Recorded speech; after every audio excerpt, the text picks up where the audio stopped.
Hello, and welcome to the latest instalment of the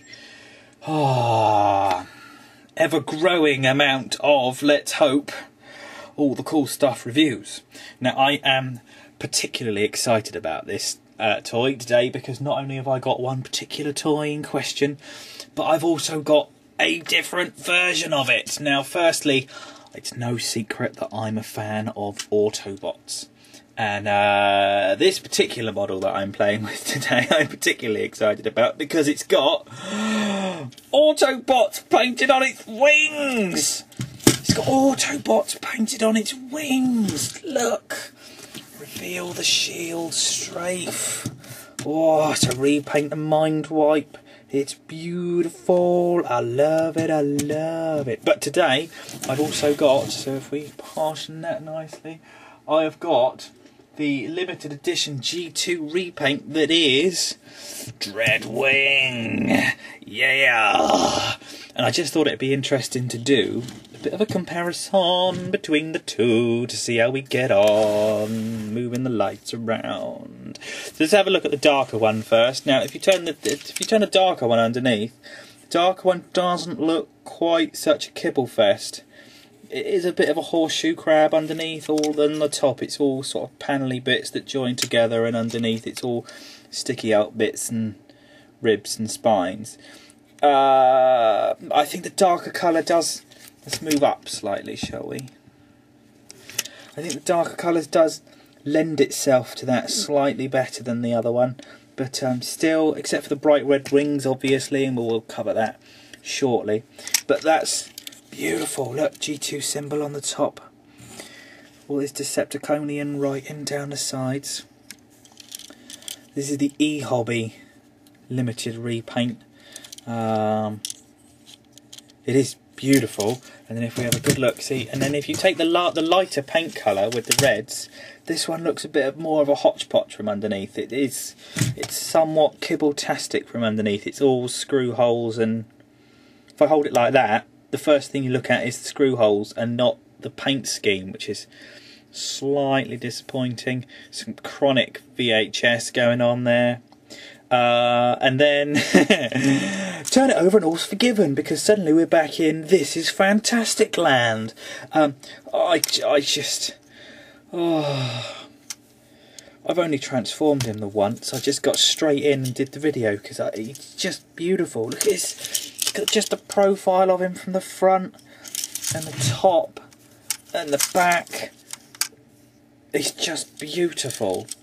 He's not covered in Autobot logos because he doesn't need to be, because he is one giant auto. He's a dirty red and I like it. All excited. So yeah, same as, got that on the sides, same old. You've got the steering, the landing gear underneath, which is very clever, and I will show out because the landing gear is in two separate pieces, because there's one for each foot. And then you take that and that, fold them in. You've got some lovely blue detailing on the back here for what looks like rear lights, jets, not sure, but just rather taken with this figure. I'm fairly fixated with him. I love him to death. He's beautiful. Oh, very nice. Very, very nice. So, let's have a go at transforming him, shall we? Because my battery's halfway through. I've desperately got to buy a new one, and I should have plugged this straight into the mains. But never mind, we shall press on. So we're going to just kind of finagle everything loose a little bit. Pull. So take those back wings, push them together. Oh, let's do it on the camera, Dave. Back wings, push them together, tilt it up over forwards. Okay, and then underneath you're going to want to release the front section there, because that's going to be his feeties, and just pull them out to the side. You've got to pull them down and out because they do hook on to what is the cockpit section here, and that's going to become the blades. And as you can see, if I turn everything off, it's all lovely translucent plastic. So while there's no light piping as such, if you do get some light behind this guy, he's still going to glow up, which is lovely. And then you put your fingernail in there, wangle all this aside, Wangle is definitely a term that you're going to hear me use an awful lot. It's one of my favourite words.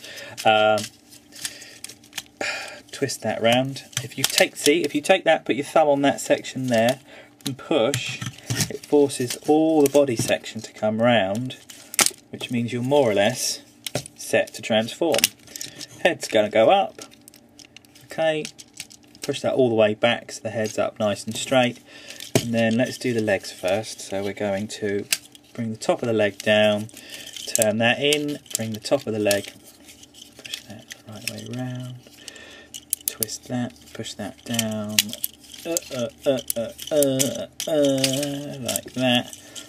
Then we're going to turn that round, turn the waist round that way so the waist is facing forward. That's the first thing. And then we're going to turn the legs around that way. I've done them backwards, I must admit. I've got all excited and done it wrong. It's okay, because we're rescuing ourselves now, and it's all good. There we go, so we're at the front, okay? So both of those are at the front, or at least they are now. Okay, and then you just take your feet, put the feet out, put the feet out. They do go up at quite an angle. I guess that's so you can stylize and pose. Because his feet are quite skinny, they can go all the way over and sit along that edge, which is nice. And then on the back here, you've got, as I said, those spurs, which are the wheels, which I think is a really nice touch, just for sort of a bit of symmetry going on, which I really, really like. And then with the top, I'm going to go up again like that. With the top, we're going to grab this, pull out and twist, okay? And then you've got the hand, and what you do, the hand is quite good, because you take that, you just pull on it until it twists all the way round, and then Strafe holds these as daggers, which is really, really cool.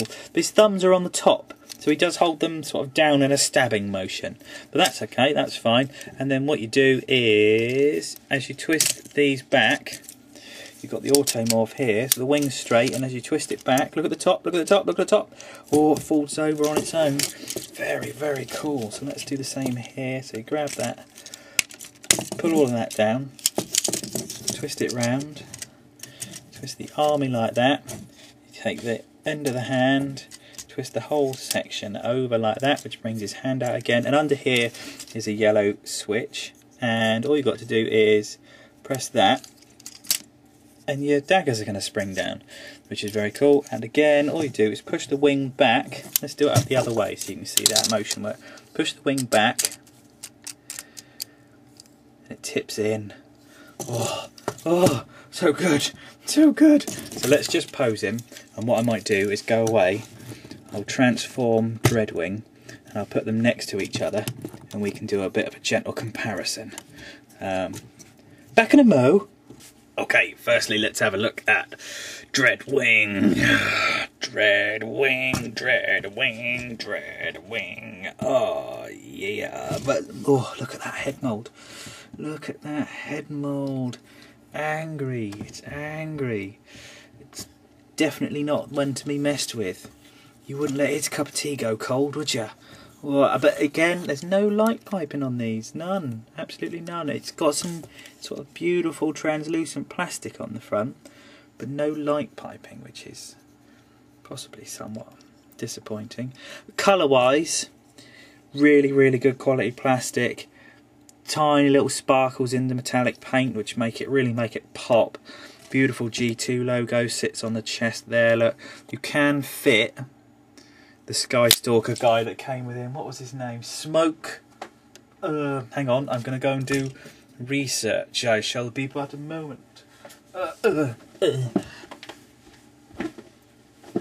Smokescreen. His name is Smokescreen. Yeah, I think the biggest thing is actual build quality with this guy. As we're talking just nuts, bolts, screws and plastic. This guy is, for whatever reason, much better put together. He just feels a lot more substantial and solid. Whether that's been because he's a limited edition and he is just physically put together with a bit more TLC and care than than Strafe, I don't know, but maybe that's mass production against having special editions that are painted by people who do it for love. But yeah, so you got from behind. Even the wings at the back, which I wasn't quite sure about, just seem to fit very well. The automorph on here looks, the red suits with the red down here really, really well. It's just glorious, really, really glorious. I don't know if I get up close with this plastic, you can see all the sparkles in the paint, which is just beautiful. But let's put him to one side, and let's now have a play with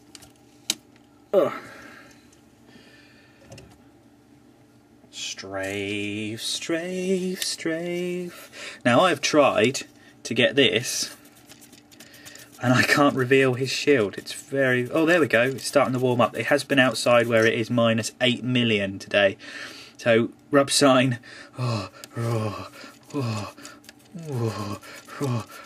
sign. Yeah, love it. Oh, it's just gorgeous. Look, now can you see that? Because let's see if I can stand him here and make an example. I'm making an example of you. On this one, the blue outer is followed by a grey inner, which makes it pop slightly more. On Strafe, it's red on a red, which doesn't... it does take away some of the lines. It doesn't show the 3D scale of it, which is slightly disappointing. However, the way the hands work with these beautiful red blades is gorgeous.